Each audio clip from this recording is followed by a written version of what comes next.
What's the weirdest dream you've ever had? When I was a kid, I had this dream. I was walking down the street with my grandfather, and we were walking past a cemetery.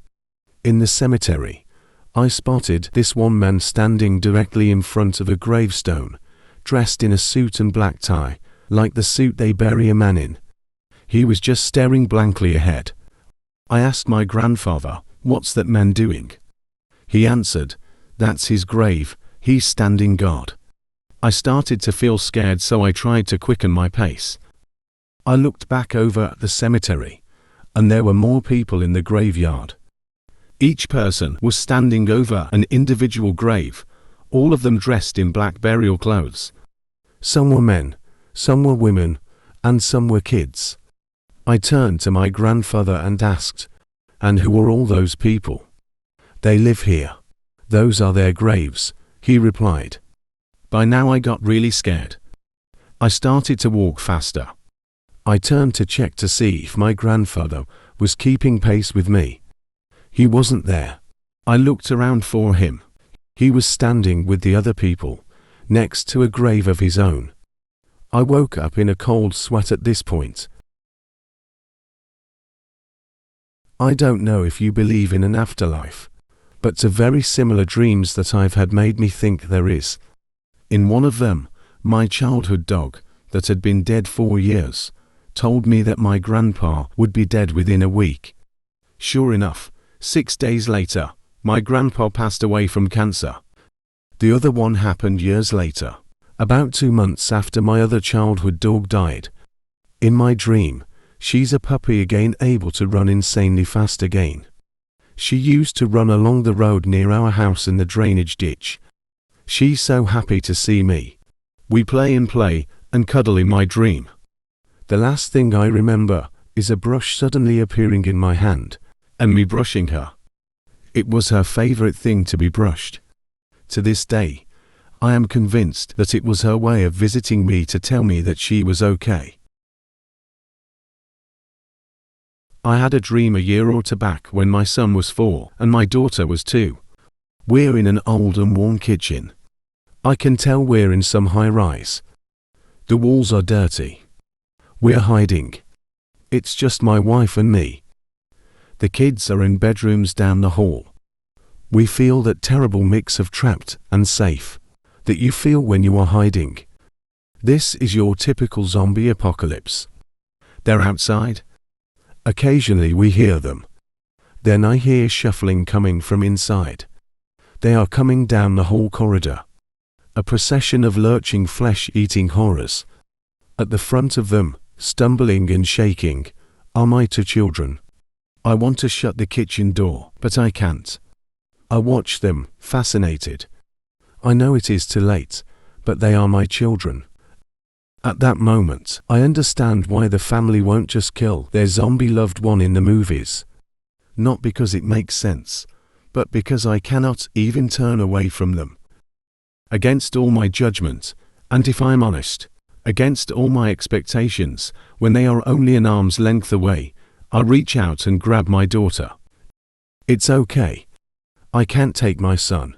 He's bigger. He'll fight. But my daughter, she's so tiny. She couldn't hurt anyone. She's my baby. I grab her and slam the door shut.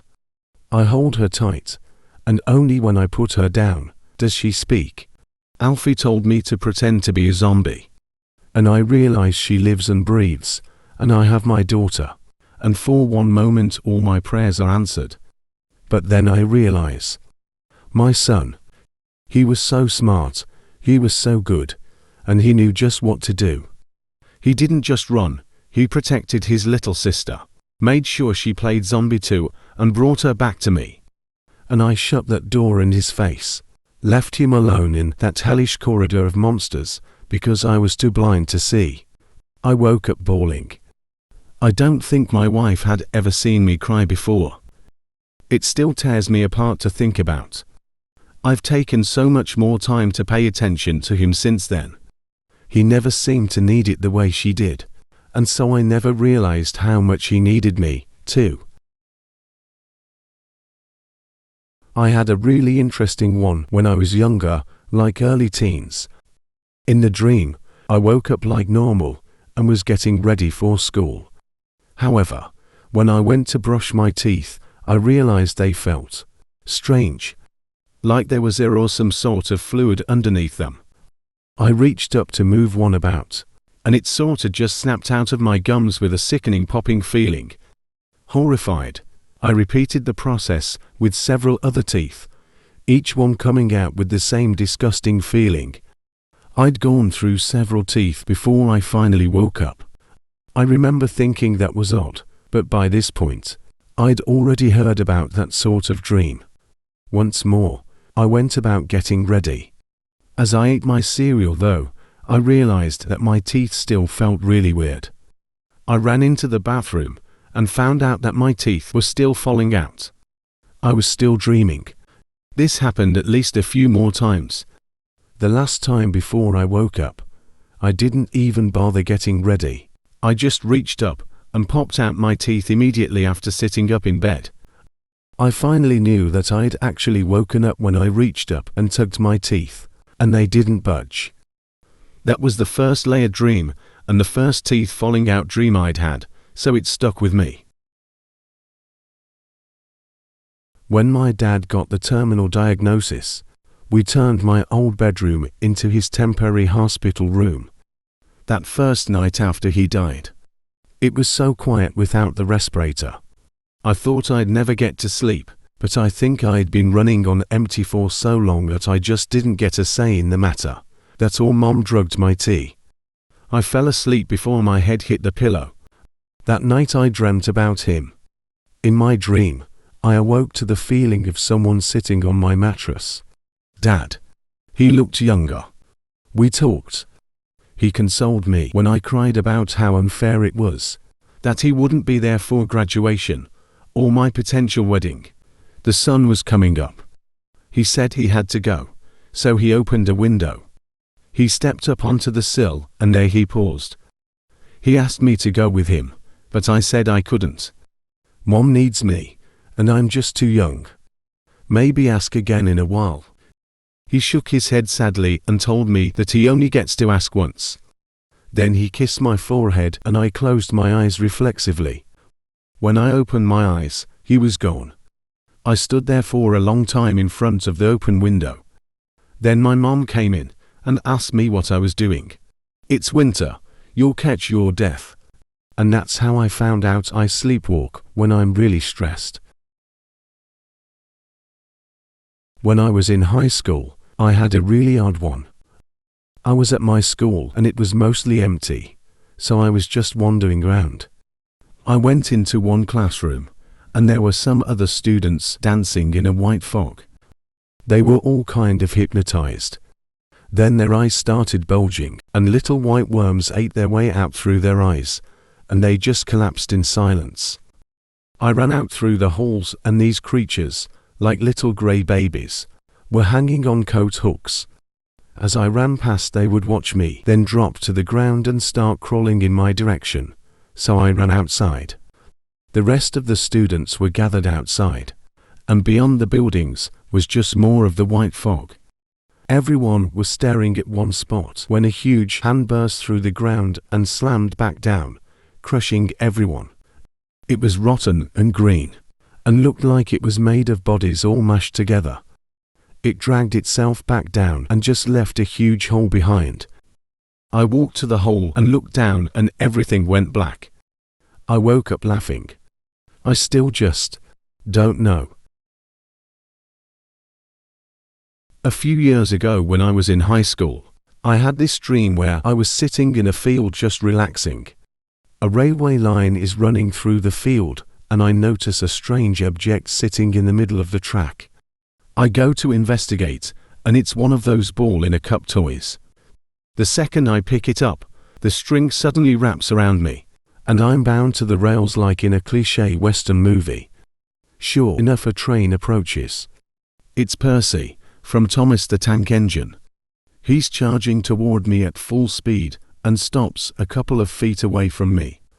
After I get a close look at him, his face looks like he just got this thing beaten out of him. In a very disturbing, raspy voice he mutters, "Help me, I don't want to end up like the others," followed by a blood-churning shriek. I audibly said "what the?" when I woke up. I was 17 years old and just had a nightmare about Thomas the Tank Engine. It was 4 a.m. and I didn't fall back asleep until 8 a.m. Unfortunately, it was a school day and I got late. This one I had a few days ago was kinda scary. For some reason, I was this Spanish girl who was 17 years old, had a younger sister, and lived in Colombia. The dream was basically a PSA from the government to American tourists to be careful while traveling. But anyway, I was this Spanish girl, and I was hanging with my group of friends, and there was always this one dude we found creepy in our group, but nobody really talks to him. He just fiddled around on his phone or whatever. Everyone else got along really well. One day, while everyone else was out running errands, I went to our usual spot where we hung out, and it was just him. All of a sudden, he chased me, and eventually caught me right in front of everyone in broad daylight, and then dragged me to a basement. There were plenty of witnesses, but nobody cared. Later that day, the dude started dating my younger sister, while she was vulnerable and emotional, because I was gone, and he came to comfort her. Eventually, I managed to escape. After so many years, I was able to reconnect with my family and friends, and I found out that the guy married my sister. He eventually went to jail. Then my story got out to reporters, and they turned it into a film called Body. And it was a Hollywood thriller that was financed by the Colombian government to warn tourists of the dangers of the cartel. End of dream. I'm a 19-year-old male, by the way.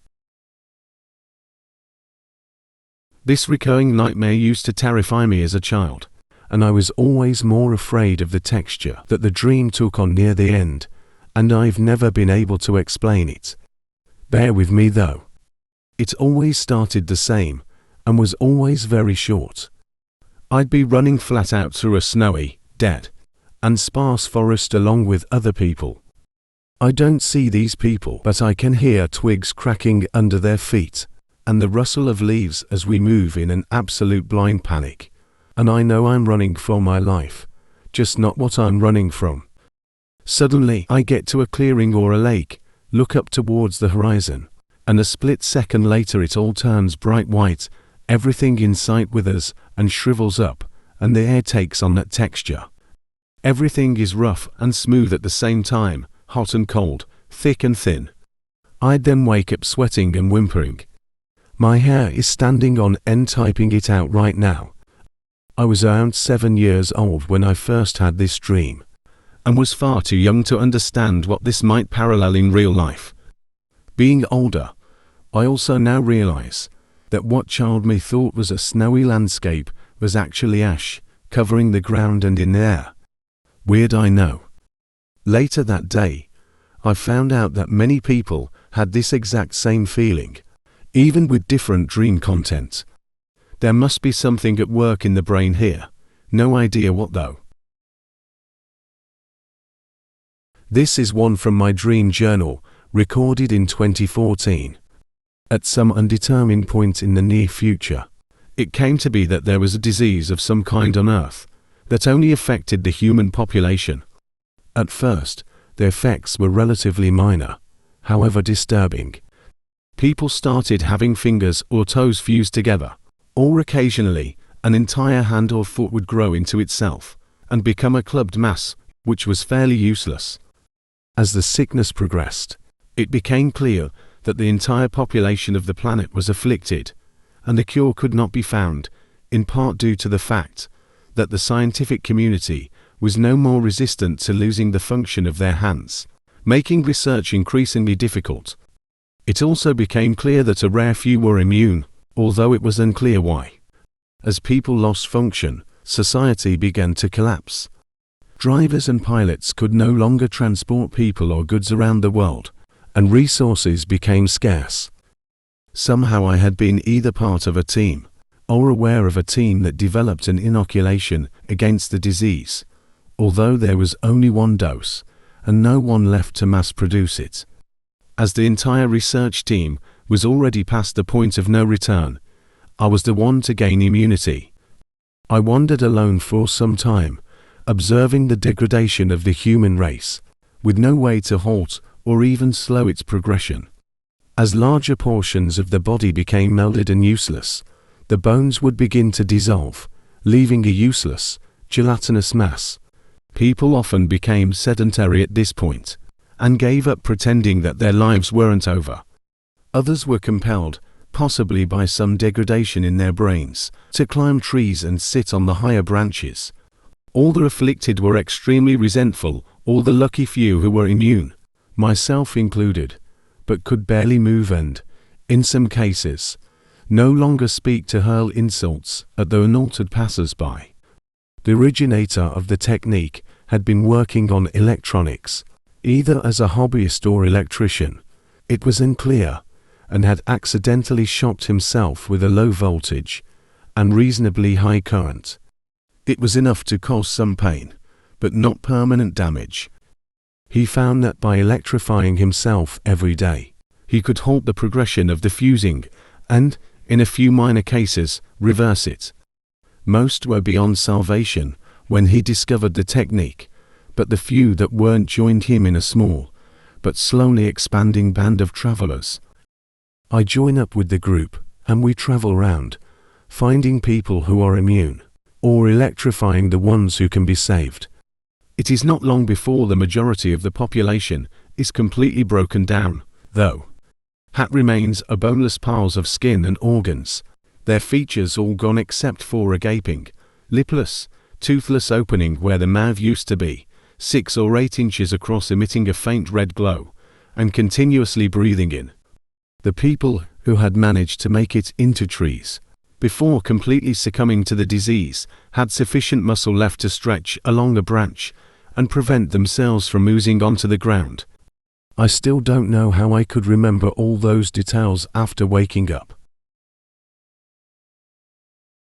I had a dream that I was watching SpongeBob with 2 friends on my living room couch. In the episode, SpongeBob is in Sandy's tree dome with Patrick and messing around when the glass suddenly punctures.